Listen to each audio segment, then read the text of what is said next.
এ জমিনের মালিক কে? কোরআন কার কালাম?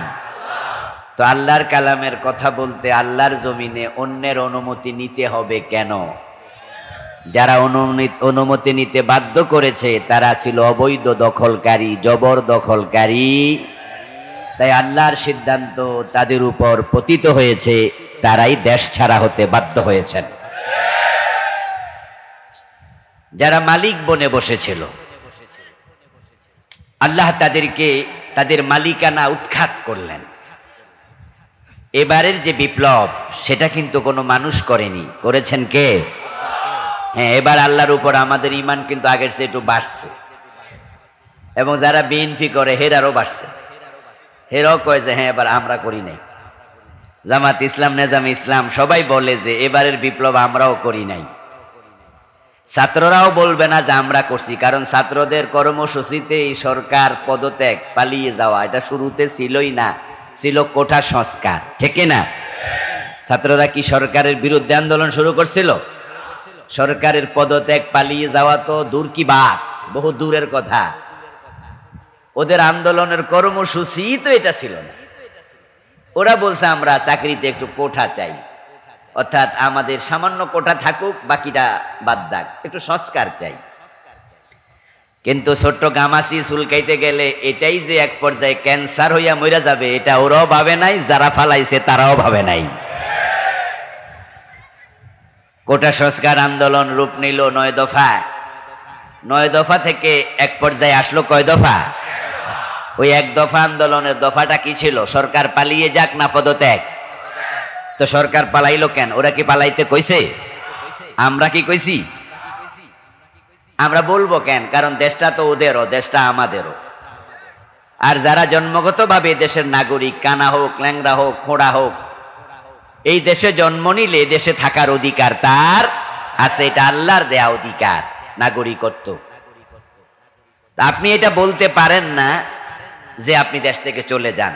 এই জন্য আমরা কিন্তু এটা বলিনি, ছাত্ররাও বলিনি। এখন যারা ফালাইছে হেরারে জিগানো দরকার যে ফালাইলেন কেন? আপনাদেরকে ফালাইতে কেউ তো কয় নাই। একা ফালাইছে না 300 এমপি সহ? এই যে আন্ডা বাচ্চা লইয়া পালাইলো, কারণটা কি? কারণ এবারের ঘটনা ঘটিয়েছেন স্বয়ং আরশের মালিক। তিনি যখন দেখলেন তারা কোরআনের কণ্ঠ চেপে ধরেছে, আল্লাহর জমিনকে অবৈধভাবে দখলদারিত্ব নিয়েছে, তখন আল্লাহ বুঝিয়ে দিলেন, ছাত্র জনতা, তোমরা যা চাচ্ছ সেটা যথেষ্ট না। তাদের শুধু পদত্যাগ না, বরং এই জমিনে মাথা উঁচু করেই তাদেরকে থাকতে দেব না। কিছু পালাইছে, বাকি যারা আছে তারার মাথা কি উঁচু না নিচু? এখন কি বলতে পারে আমাদের কাছে অনুমতির জন্য আসেন? বরং হেরা ভাবতেছে কয়েকদিন পরে হয়তো তারাই দেশে অনুমতি নিয়ে বসবাস করতে হবে। যে আল্লাহ তাআলা আমাদেরকে দীর্ঘ 15 বছর পরে কোরআনের ময়দানে কোরআনের কথা উন্মুক্ত দিলেই সুন্দরভাবে নিঃসংকোচে নিশ্চিন্তায় বলার সুযোগ দিলেন। আমরা আলোচনার শুরুতে আমাদের সে মনিব আল্লাহ তাআলাকে কৃতজ্ঞতা জানাই, শুকরিয়া জানাই, কালিমাতু শুকর ফরি আলহামদুলিল্লাহ। প্রিয় দিনী ভাইরা, আমি আপনাদের সম্মুখে পবিত্র কোরআন মাজিদ থেকে সূরাতুল বাকারার 30 নম্বর আয়াতে কারিমা তিলাওয়াত করেছি। প্রিয় নবীজি মুহাম্মদ সাল্লাল্লাহু আলাইহি ওয়াসাল্লামের পবিত্র মুখনসৃত একখানা ছোট্ট হাদিসে নববী পাঠ করেছি। আল্লাহ তাআলা তৌফিক দান করলে এখান থেকে কিছু কথা বলবো ইনশাআল্লাহ। সূরা আল বাকারা 30 নম্বর আয়াতের প্রতিপাদ্য হলো আল্লাহর জমিনে আল্লাহর খেলাফত প্রতিষ্ঠা। আল্লাহ তাআলা এই জমিনে মানুষকে খেলাফত দিলেন, তার খলিফা বানালেন। তিনি বললেন, হুয়াল্লাযী জাআলাকুম খালায়েফা ফিল আরদ। তিনি আল্লাহ, যিনি তোমাদেরকে এই জমিনে খলিফা হিসাবে নির্ধারণ করলেন। সুবহানাল্লাহ। আল্লাহর মাখলুকাতের সংখ্যা আমরা জানি না, যদিও কেউ কেউ বলেন যে 18,000 মাখলুকাত। এই তথ্যটা নির্ভরযোগ্য নয়। আল্লাহর মাখলুকাতের সংখ্যা অগণিত, অসংখ্য, আমরা জানি না। কারণ এমন কিছু মাখলুকাত নতুন নতুন করে আমরা জানছি, বিজ্ঞানীরা আবিষ্কার করছে, যেটা 50 বছর আগের লোকেরা জানতই না। তো যে বেটা 18,000 কইছে, যিনি কইছেন আর কি, ইনি কি আজকে বুধ, শুক্র, পৃথিবীর যে বাহিরে যেগুলো আছে, মঙ্গল, ইউরেনাস, নেপচুন, প্লুটো, বলকান, আচ্ছা আজ থেকে 200 বছর আগের লোকেরা কি এগুলো জানছে? তখন কি মহাকাশ গবেষণা কেন্দ্র নাসা ছিল? আপনারা জিওগ্রাফি চ্যানেলে মাঝে মাঝে দেখবেন যে কিছু ভিডিও সাগরের তলদেশে থেকে তারা সংগ্রহ করে বিভিন্ন প্রাণীর ছবি দেখা। সাগরের তলদেশে এরকম প্রাণীর ছবি পানির মাঝে ডুববা ক্যামেরা দিয়া ভিডিও করা যাবে, ভিডিও আসার আগে তো এই ধারণাই ছিল না। তাহলে সাগরের তলদেশে যে প্রাণীগুলোর ছবি আমরা নতুন করে জানছি, যিনি বললেন 18,000 মাখলুকাত, তিনি ওগুলো গুনতে পারছিল? এজন্য আমরা জানি না মাখলুকাতের সংখ্যা কত। তবে আল্লাহর যত মাখলুকাত আছে, সব মাখলুকাতের মাঝে খলিফা মাত্র একটা মাখলুক। এই মাখলুকের নাম হলো মানুষ। ওরা সরাসরি আল্লাহর প্রতিনিধি। সুবহানাল্লাহ পড়েন। ফেরেশতারাও আল্লাহর খলিফা না। আমার বন্ধু, খলিফা হতে পারা এটা বিশেষ স্পেশালিটি, এটা বিশেষ গুণ, বিশেষ বৈশিষ্ট্য, এটা বিশেষ সম্মানের জিনিস। আমাদের বাংলাদেশের পক্ষ থেকে তামাম দুনিয়ার বিভিন্ন দেশে রাষ্ট্রের পক্ষ থেকে রাষ্ট্রদূত থাকে। আমেরিকায় বাংলাদেশি আছে লাখ লাখ, কিন্তু রাষ্ট্রদূত কয়জন? সৌদি আরবে বাংলাদেশি আছে 10 লাখের বেশি, কিন্তু রাষ্ট্রদূত কয়জন? অন্য নাগরিকরা রাষ্ট্রদূত, তারা বাংলাদেশের পক্ষ থেকে ওই দেশে সমান মর্যাদা পাবে না। বরং যিনি রাষ্ট্রদূত হবেন তিনি ওই দেশে বাংলাদেশ সরকারের প্রতিনিধি হিসাবে বাংলাদেশ সরকারের যে মর্যাদা, ঠিক ওই দেশের কাছে রাষ্ট্রদূতের সমান মর্যাদা। আমার প্রিয় ভাইরা, রাষ্ট্রদূতের সম্মান সরকারের মতোই, কারণ সরকারের রিপ্রেজেন্টেটিভ, সরকারের প্রতিনিধি। আমরা আল্লাহর রাষ্ট্রদূত, আল্লাহর প্রতিনিধি, আল্লাহর রিপ্রেজেন্টেটিভ, আল্লাহর খলিফা, আল্লাহর মেসেঞ্জার। এজন্যই তো আমাদের সম্মান এত বেশি। আল্লাহ আদম নবীকে বানাইয়া ফেরেশতাকে দিয়া সেজদা করায়া বুঝাইছে, সেজদার মালিক শুধু আমি আল্লাহ, কিন্তু আদম আমার প্রতিনিধি, তাই তোমরা তাকেও সেজদা করে বুঝাইয়া দাও। তামাম মাখলুকাতের মাঝে এই মানুষের সম্মান সবচেয়ে বেশি। সেজদার মালিক কে? কিন্তু আদমকে সেজদা করতে আল্লাহ কেন বললেন? আমার প্রিয় ভাইয়েরা, আল্লাহ তাআলা আদম আলাইহিস সালামকে যখন বানাবেন, তার পরিকল্পনা এবং সিদ্ধান্তের কথা তিনি ফেরেশতাদের কাছে প্রকাশ করলেন। ইন্নী জাইলুন ফিল আরদি খলিফা, আমি নিশ্চয় জমিনে খলিফা প্রেরণকারী, খলিফা পাঠাতে চাই। তখন ফেরেশতারা আদমের ব্যাপারে একটু ভিন্ন মন্তব্য করল, খলিফাদের ব্যাপারে তারা বিরূপ মন্তব্য করে বলল, আতাজআলু ফিহা মান ইউফসিদু ফিহা ওয়া ইয়াসফিকুদ দিমা, আপনি কি এমন খলিফা বানাতে চান যারা জিনদের মতো হানাহানি, মারামারি করবে, কাটাকাটি, রক্তপাত করবে? বলুন তো, খলিফাদের ব্যাপারে ফেরেশতাদের ধারণাটা পজিটিভ না নেগেটিভ? নেগেটিভ পজিটিভ বুঝুন তো নাকি? সুধারণা না মন্দ ধারণা? আসলে কি খলিফারা খারাপ নাকি? ও দোস্ত, যখন ফেরেশতারা এই ধারণা পোষণ করলো, কারণ তারা জিনদের চরিত্র দেখেছিল ইতিপূর্বে। আল্লাহ তো জিনও বানাইছে ইবাদতের জন্য, মানুষও বানাইছে ইবাদতের জন্য, কিন্তু জিনেরা হানাহানি, মারামারি করেছিল। ফেরেশতাদের অভিজ্ঞতা তাই একটু ভিন্ন তারা বলল, এমন খলিফা কেন বানাবেন, মানে বানানো প্রয়োজন নাই, বানাইয়েন না। আপনি কি এমন খলিফা বানাবেন যারা মারামারি করবে, হানাহানি করবে?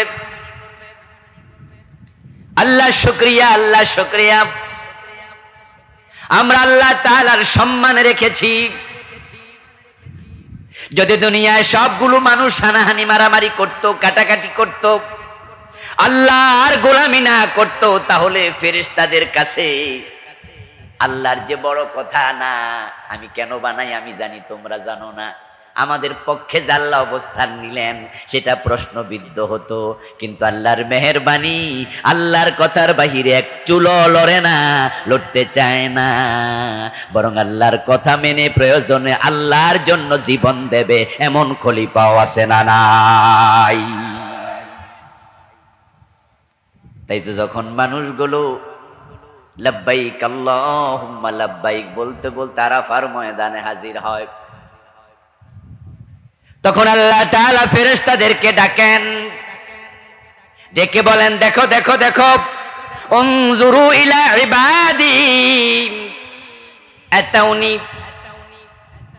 দেখো আমার বান্দাদের দিকে, তারা লাব্বাইক বলতে বলতে আমার কাছে আসছে।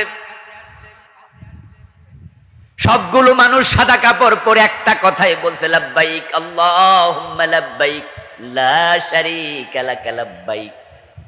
তাদের চুলগুলো এলোমেলো, সাদা কাপড় পরিহিত, দুলিত শরিত দেহ। দেখো মানুষগুলো আমাকে দেখেনি, কিন্তু কিভাবে চোখের পানি ছেড়ে দিয়ে কাঁদে। তারা আমার জাহান্নাম দেখেনি, কিভাবে পরিত্রাণ চায়। তারা জান্নাত দেখেনি, কিভাবে জান্নাতের নেয়ামত পেতে আমি আল্লাহর কাছে দরখাস্ত করছে। তোমরা না বলছিলা আমার বান্দারা শুধু মারামারি কেলাকেলি করবে, কাটাকাটি করবে? দেখো আরাফার দিকে তাকায়া কিভাবে আমার কাছে বিনয়ের সাথে চোখের পানি ছেড়ে দিয়ে কাঁদছে।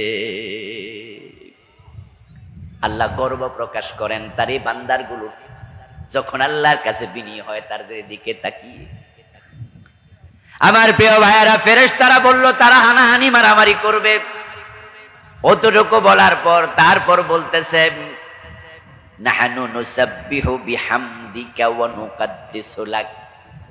বুঝছি আপনার জিকির করার জন্য, তাসবিহ পড়ার জন্য খলিফা বানাচ্ছেন বুঝি। তাহলে তো আমরা ফেরেশতারাই আপনার জিকিরের জন্য, পবিত্রতা বর্ণনার জন্য যথেষ্ট। আমরা তো সারা দিন শুধু আপনার জিকিরই করি। যদি জিকির করার জন্য, তাসবিহ পড়ার জন্য নতুন করে খলিফা বানান, তাহলে দরকার নাই, আমরা তো আছি। আল্লাহ তখন জবাব দেন, ইন্নী আ'লামু মা লা তা'লামুন। তোমরা যে ভাবতেছো তাসবিহ পড়ার জন্য আর জিকির করার জন্য আমি খলিফা বানাচ্ছি, তা নয়, বরং কেন বানাচ্ছি তা আমি শুধু জানি, তোমরা জানো না।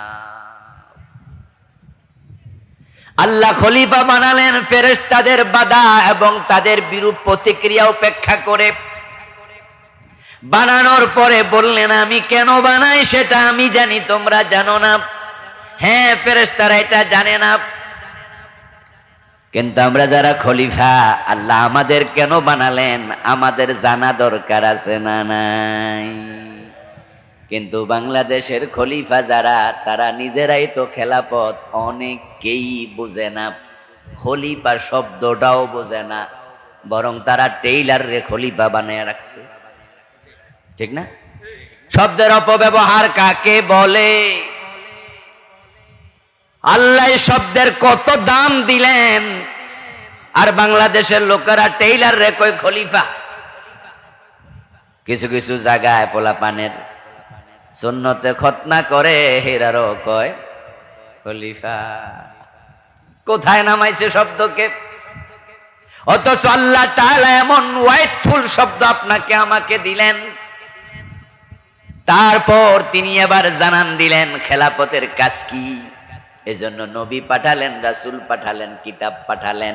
এখন খলিফার কাজ কি, এটা যারা খলিফা কিতাবওয়ালা তাদের জানা দরকার আছে না নাই? এই যে আমাদের পিছনে একটা কামেল মাদ্রাসা, সাইডও আছে, এই মাদ্রাসায় বিভিন্ন সাবজেক্টের টিচার আছে। যিনি অঙ্কের টিচার তিনি যদি অঙ্ক না জানে চাকরি থাকবে? যিনি হাদিসের ওস্তাদ তিনি যদি হাদিস না জানেন চাকরি থাকবে?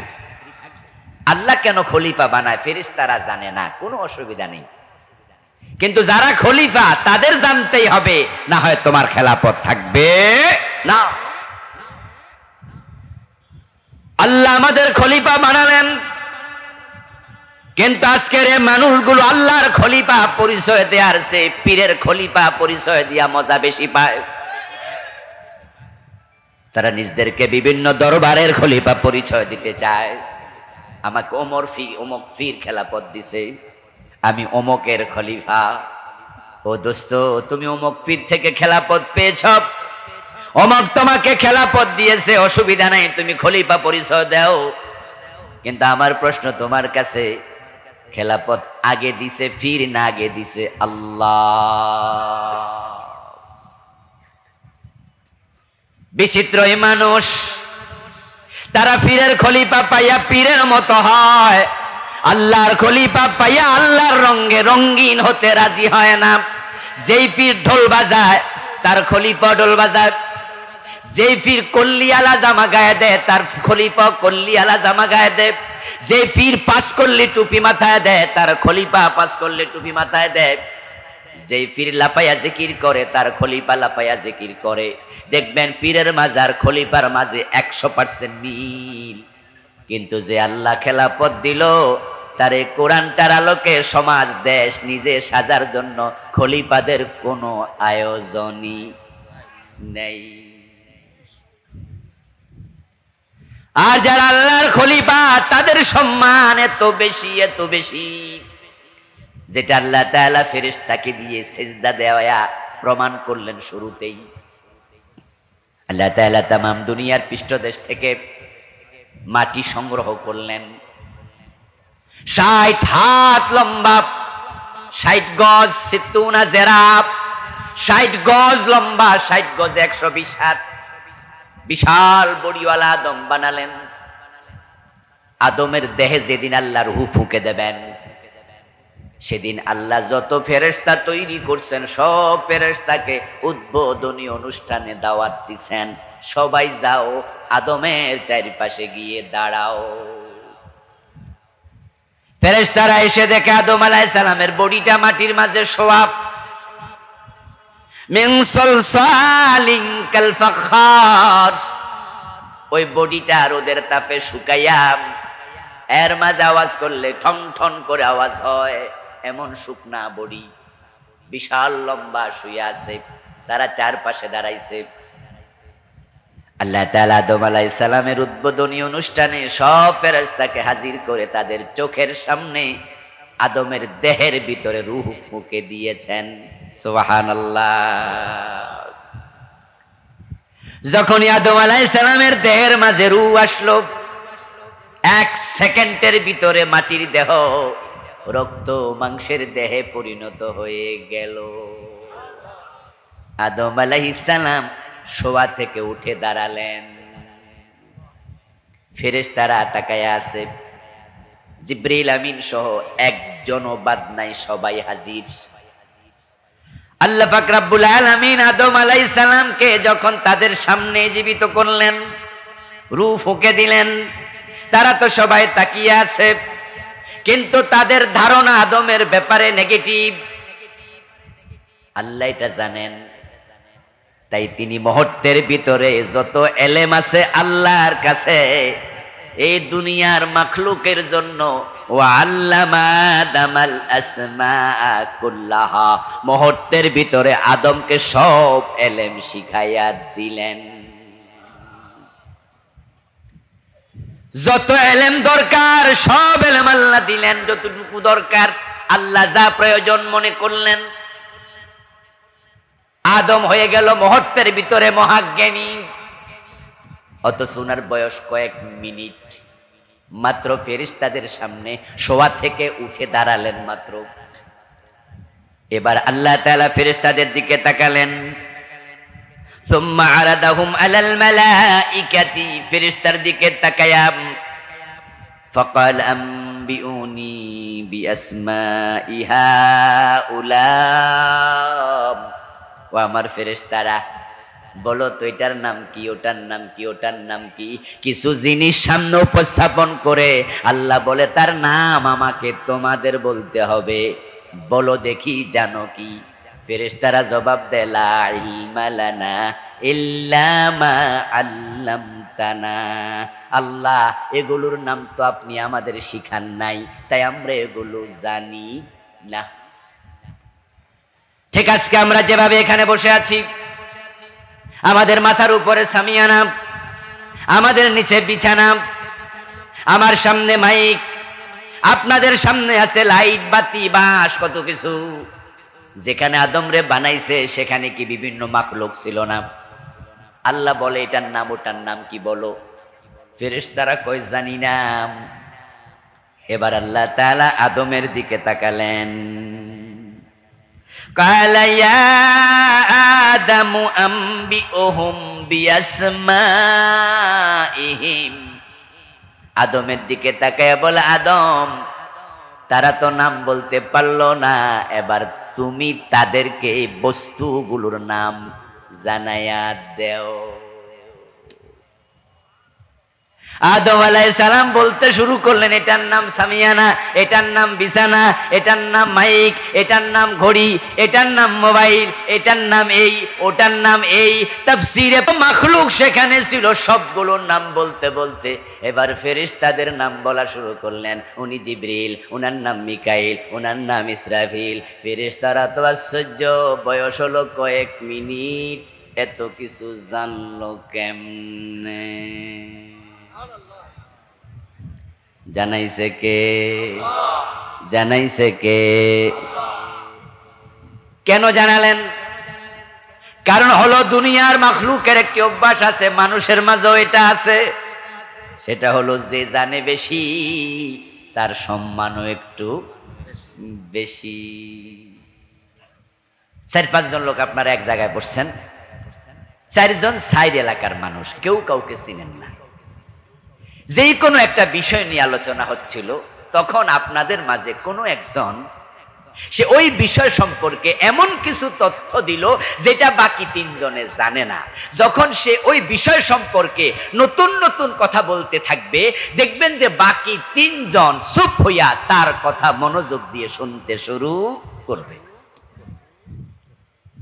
4 জন কেউ কাউকে চিনে না, কিন্তু তার ইলম, যখন তার জ্ঞান প্রকাশিত হবে, বাকি 3 জন নিজের অজান্তে তার প্রতি শ্রদ্ধা তার অন্তরে আসতে সে বাধ্য।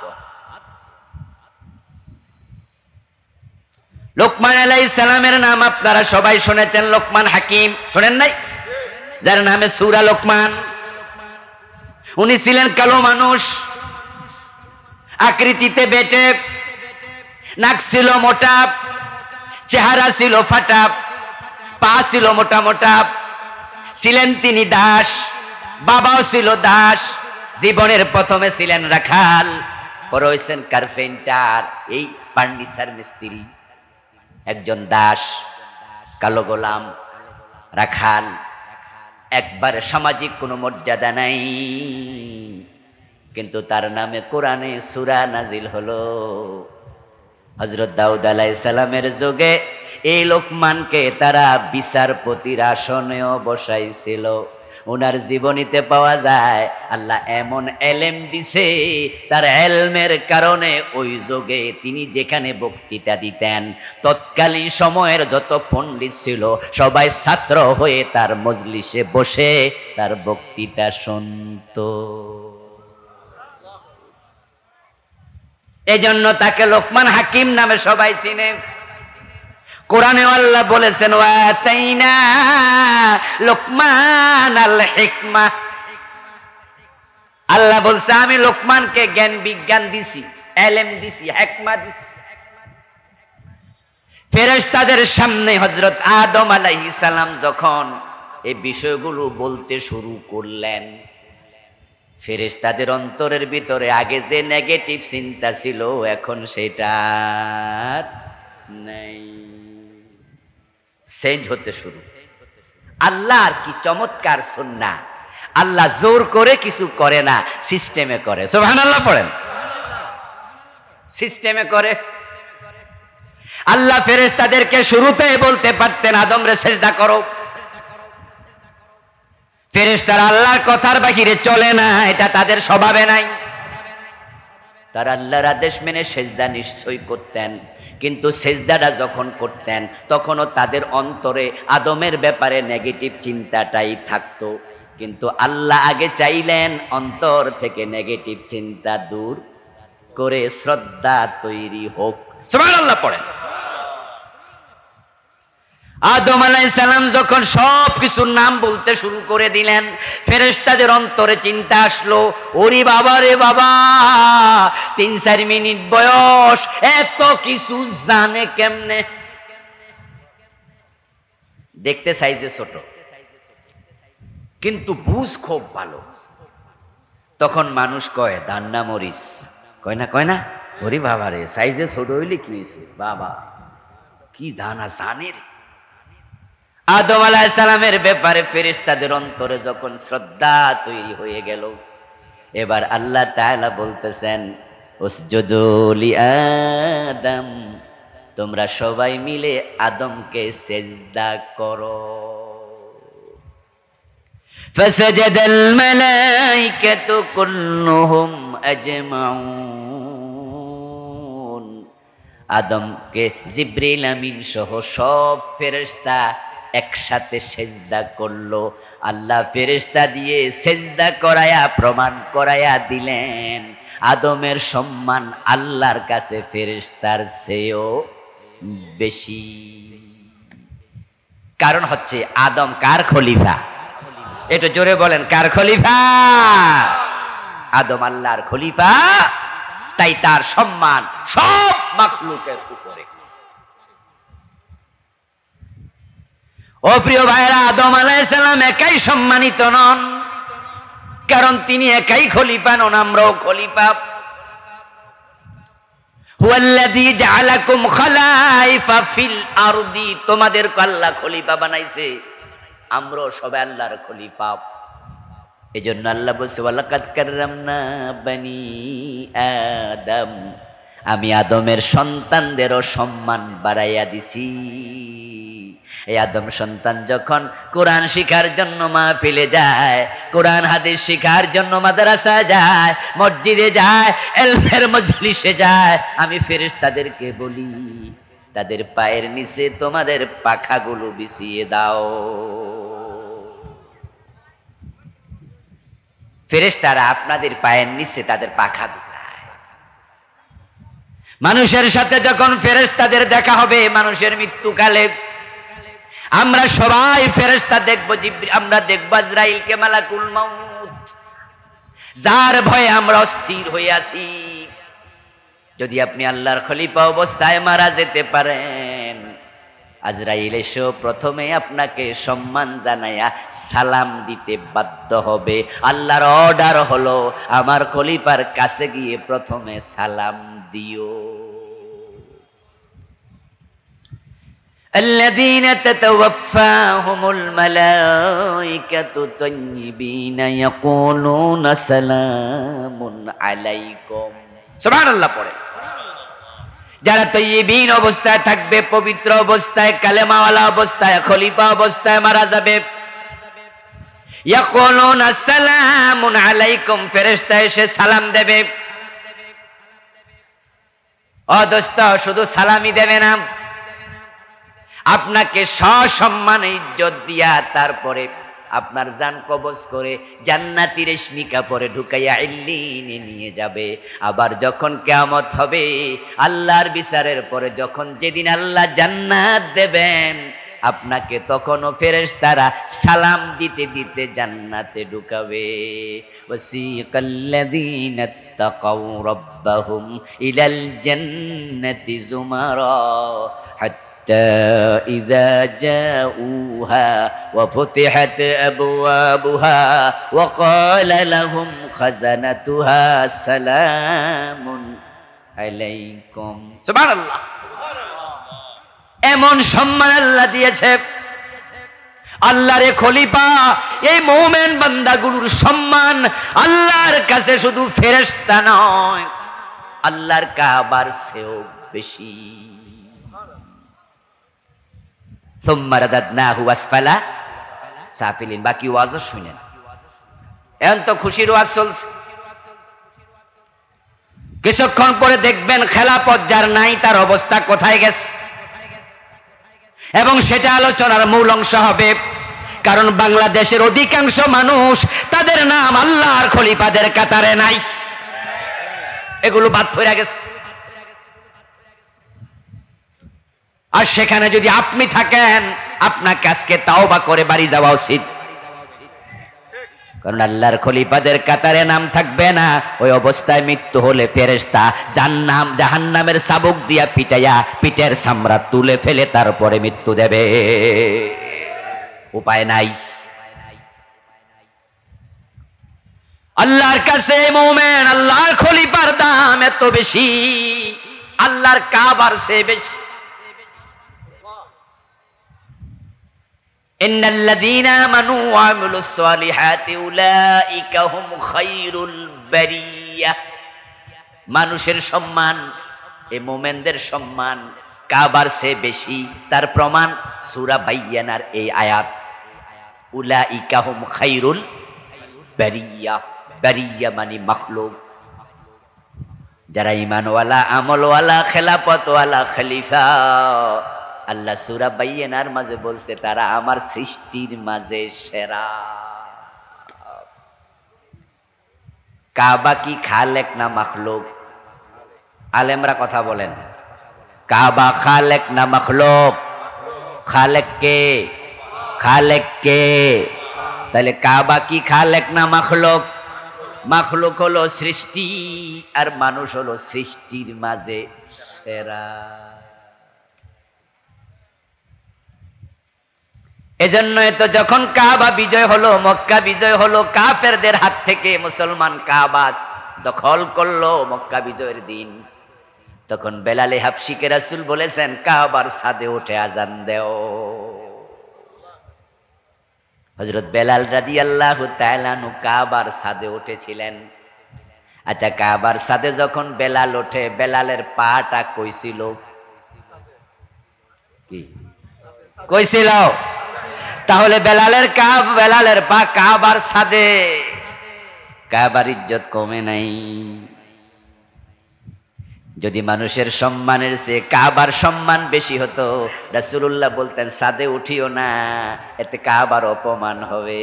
কিন্তু বেলাল ছাদে উঠেছে, পরে রাসূল নিজে কাবার ভিতরে ঢুকেছে, ইবনু ওমর ঢুকেছে, হযরত আব্বাস ঢুকেছে, আরো কয়েকজন সাহাবী ঢুকেছে। যখন কাবার ভিতরে ঢোকে তখন তাদের পা কাবার বুকের উপরে ছিল। মানুষের সম্মান বেশি, তাই কাবার ছাদে মানুষের পা, কাবার সম্মান কমে না। যেমন মায়ের পা ছেলের গায়ে লাগলো, ছেলের সম্মান কমে না। ও দোস্ত, মানুষের সম্মান শুধু কাবার চেয়ে বেশি নয়, আল্লাহর আরশের চেয়েও বেশি।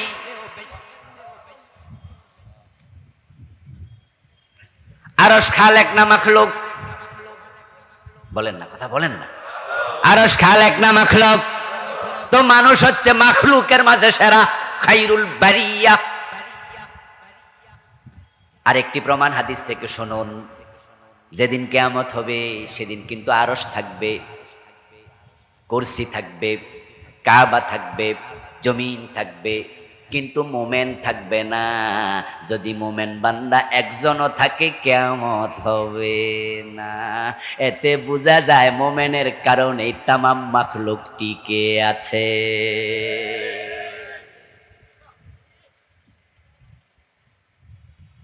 قال النبي صلى الله عليه وسلم لا تقوم الساعة حتى يقول أحد الله الله আল্লাহ আল্লাহ বলার মতো একজন মুমিন, একজন খলিফা যতদিন জীবিত থাকবে ততদিন কিয়ামত হবে না।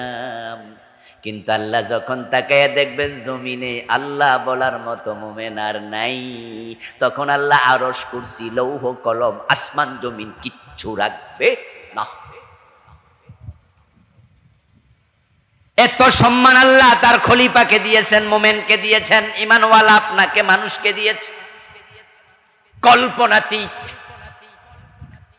কিন্তু আবার কোরআনে বলছেন, যেটা কিছুক্ষণ আগে পড়ছে, আমার সাথে পড়ুন, লাকাদ খালাকনাল ইনসানা ফি আহসানি তাকওয়িম সুম্মা রাদাদনাহু আসফালা সাফিলিন।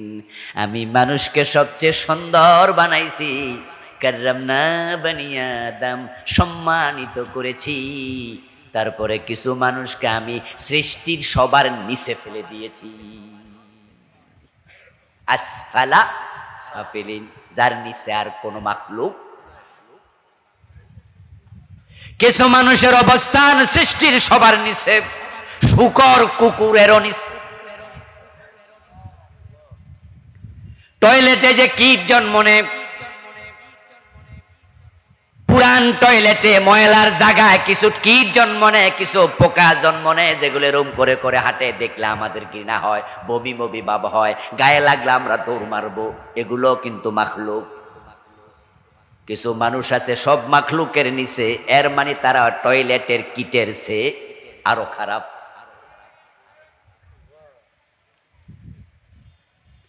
আল্লাহর দোষ দেয়া যাবে না, তারা শূকর কুকুরের নিচে, টয়লেটের কিটের নিচে। আল্লাহর দোষ দেওয়ার কোনো সুযোগ নাই, কারণ আল্লাহ যখন আদমরে বানাইছে, আল্লাহ নিচে রাখছে না সবার উপরে, ফেরেশতাদেরও। তো আমরা তো সে আদমের সন্তান, তুমি নিচে গেলা কেন? দোষ তো তোমার, দোষ আল্লাহর। আল্লাহ তো উপরে রাখছিল।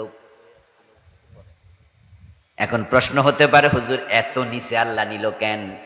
উত্তর তো বড় সহজ, যে যত উপরে থাকে পড়লে তত নিচেই যায়। যে জিনিস যত দামি তার বিপরীত দিক তত জঘন্য হবে। যেই জিনিস যত তাড়াতাড়ি চলে, গতি যত বেশি, দুনিয়ার মানুষের কাছে তার দামও বেশি। আবার অ্যাক্সিডেন্ট করলে বিপদ বেশি। সাইকেলের দাম কম, যে চালায় তারও দাম কম, তাকে দেখে মানুষ চেয়ার ছেড়ে দেয় না। যে মোটর সাইকেল চালায় একটু দাম বেড়েছে, তাই চা দোকানে ঢুকলে চা দোকানদার কয় আইয়েন ভাই বইয়েন, দুই একজন চেয়ারও ছাইরা দেয়। আর যে প্রাইভেট কার কিনছে, ওই গাড়িতে চলে, গতিও বেড়েছে, দামও বেড়েছে, এলাকায় সালাম কালামও বেড়েছে। আর যদি একটা প্রাইভেট হেলিকপ্টার থাকে, তাইলে আকাশে ওরে, পাবলিকের কাছে দামের অভাব নাই, অ্যাক্সিডেন্ট করলে মরা নিশ্চিত। আর প্রাইভেট জেট বিমান আছে, তার দাম আরো বেড়ে যায়, কিন্তু অ্যাক্সিডেন্ট করলে লাশও পাওয়া যায় না। আপনি যদি 10 হাত উপরে কোনো গাছে ওঠেন, আচ্ছা ওখানতে পড়লে কয় হাত পড়বেন নিচে? আর যে 5 হাত উপরে উঠছে, হে পড়বো কয় হাত? আর যদি 50 হাত ওঠেন, তাহলে পড়বেন কয় হাত নিচে? এটাই নিয়ম। বেশি উপর উঠলেন কেন? সাবধান থাকেন, বেশি উপর উঠছেন। তো আপনারা সম্মানিত হতে চান, আল্লাহ এটা জানে, তাই সম্মানের জন্য মানুষ চেষ্টা করে।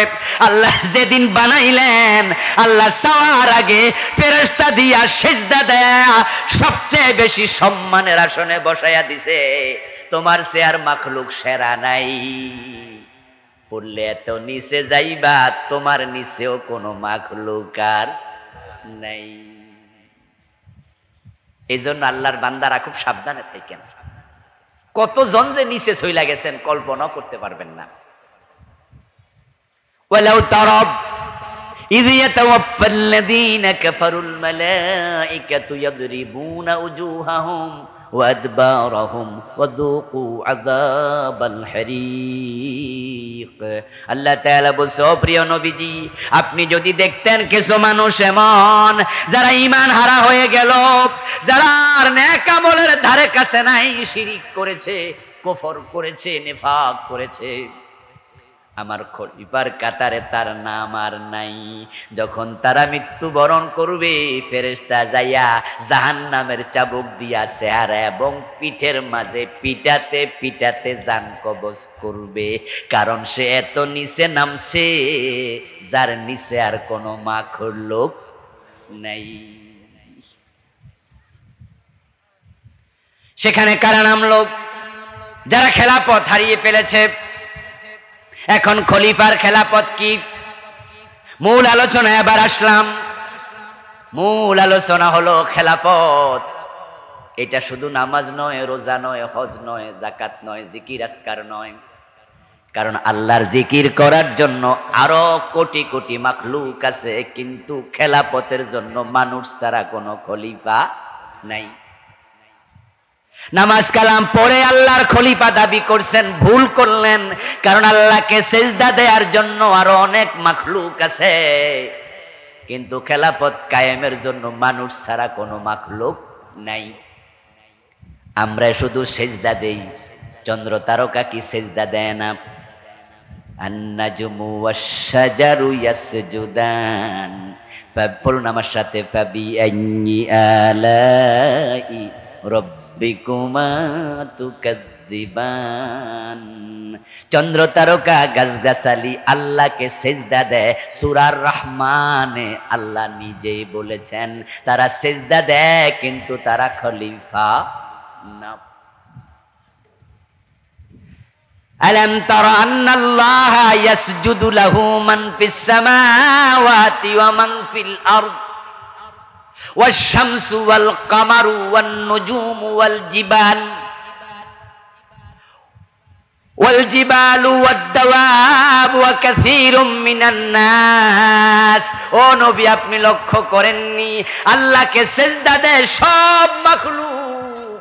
চন্দ্র, সূর্য, তারকা, পাহাড়, গাছগাছালি এবং গরু ছাগল, সব প্রাণী তারা সেজদা দেয়। কেমনে দেয় এটা বুঝার ক্ষমতা আমাদের নাই, কিন্তু সেজদা দেয়। আল্লাহ কোরআনে বলছেন, ওয়া ইন মিন শাইইন ইল্লা ইউসাব্বিহু বিহামদিহি ওয়ালাকিন লা তাফকাহুনা তাসবিহাহুম। সকালে 100 বার জিকির, লা ইলাহা ইল্লাল্লাহ, 100 বার সুবহানাল্লাহ, 100 বার আল্লাহু আকবার, 100 বার লা ইলাহা ইল্লা আনতা সুবহানাকা ইন্নী কুনতু মিনাজ জালিমিন। একবারে আধা ঘন্টা লাগাইয়া পড়ছেন। এরপরে আপনি মনে মনে ভাবছেন, আমি জিকিরওয়ালা, নামাজওয়ালা, আমারে জান্নাত না দিয়া কারে দে? অথচ কোরআনে আল্লাহ বলছে, সাব্বাহা লিল্লাহি মা ফিস সামাওয়াতি ওয়া মা ফিল আরদ। তাসবিহ শুধু তুমি পড়ো না, আসমান জমিনের সব মাখলুক আল্লাহর তাসবিহ পড়ে।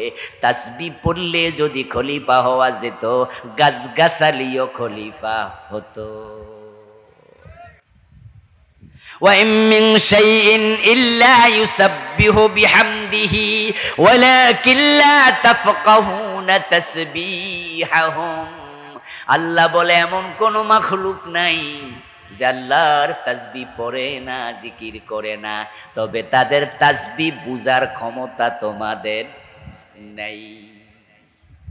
আপনার হাতের ঘড়ি, পায়ের জুতা, মাথার টুপি, পকেটের মানি ব্যাগ, আপনার সামনে পিছনে ডানে বামে উপরে নিচে দেখা অদেখা যত মাখলুক আছে, একটা মাখলুকও বাদ নাই যে আল্লাহর তাসবিহ পড়ে না। বাতাসের শোনো শোনো শব্দ, ভ্রমরের গুঞ্জরণ, পাখির কিচিরমিচির, পানির ঢেউ কলো কলো ধ্বনি। আপনি ভাবছেন অপ্রয়োজনীয় শব্দ, আপনি ভাবছেন পাখি কিচির মিচির করছে, কুকুর ঘেউ ঘেউ করছে, বিড়াল মিউ মিউ ডাকছে। আপনার ভাবনা ঠিক না, বরং সবাই নিচের ভাষায় তাদের রবের তাসবিহ পড়ছে, কিন্তু কেউ আল্লাহর খলিফা না।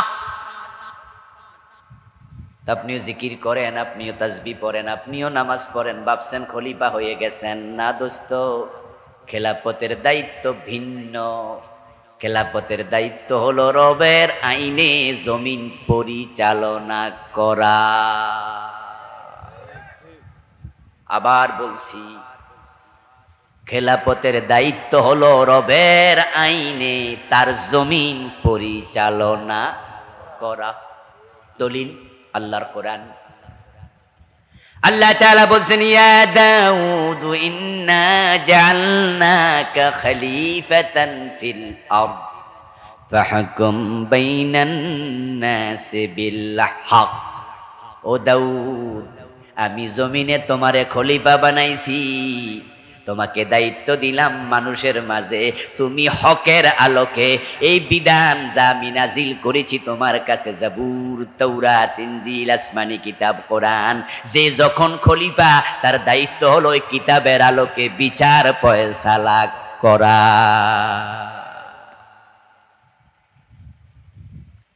আল্লাহর খেলাফত মানে হলো আল্লাহর জমিন আল্লাহর রঙে রঙিন করবেন। আপনি চলবেন কার আইনে? উত্তর হলো আল্লাহর খলিফা আল্লাহর আইনে। আপনার পরিবার চলবে কার আইনে? উত্তর হলো আল্লাহর আইনে। আপনার সমাজ চলবে কার আইনে? উত্তর হলো আল্লাহর আইনে। রাষ্ট্র চলবে কার আইনে? উত্তর হলো আল্লাহর আইনে। আল্লাহর খলিফারা যেখানে থাকবে সেখানে আল্লাহর আইন ছাড়া কারো আইন তারা চলতে দেবে না।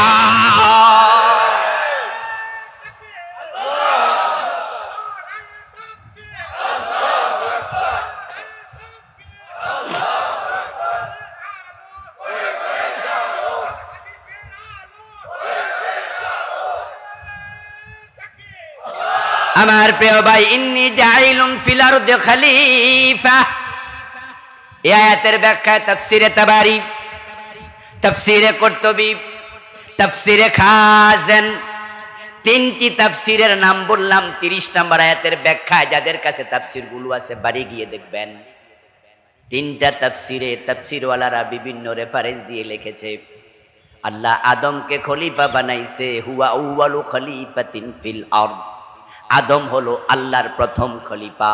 হুয়া খলিফাতুল্লাহ ফি আমদাই আহকামিহি ওয়া আওয়ামিরিহি। আদমকে আল্লাহ খলিফা বানায়া তার যত বিধান আছে এই জমিনে বিধানগুলো কার্যকর করার জন্য দায়িত্ব দিয়ে দুনিয়া পাঠাইছে। এই দায়িত্ব মানুষ ছাড়া আর কেউ পালন করে না, ফেরেশতারাও না।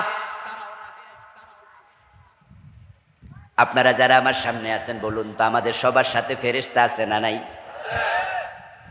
আচ্ছা, সকাল বেলায় যদি ফজরের নামাজ না পড়ে আপনি ঘুমাইয়া থাকেন, ফেরেশতা কানে দইরা তুলে নে তো নামাজ পড়া নফল না ফরজ? তো ফেরেশতাই ফরজ দায়িত্ব পালন করলো না কেন? কিন্তু আপনি যে বাবা, আপনার যারা আছেন বিভিন্ন জায়গায় দায়িত্বশীল, আপনার সন্তান, আপনার স্ত্রী, আপনার অধীনস্থ নামাজ যদি না পড়ে প্রয়োজনে পিটাইতে হবে, এমন হাদিসও আছে না নাই? মুরু আওলাদাকুম বিসসালাতি ওয়া হুম আবনাউ 7 সিনিন ওয়াদরিবুহুম আলাইহা ওয়া হুম আবনাউ 10 সিনিন। তোমার সন্তান, তোমার অধীনস্থ, তাদেরকে নামাজের আদেশ দাও, আদেশ দাও, আদেশ দাও। ওয়া আমুর আহলাকা বিসসালাতি ওয়াস্তাবির আলাইহা। কোরআনের আয়াত শোনালাম, ওয়া আমুর আহলাকা বিসসালাহ। ও নবী মুহাম্মদ, একা একা নামাজ পড়লে চলবে না, পরিবারের লোকদেরকে নামাজের আদেশ করতেই হবে। ফেরেশতা কাজ করে না।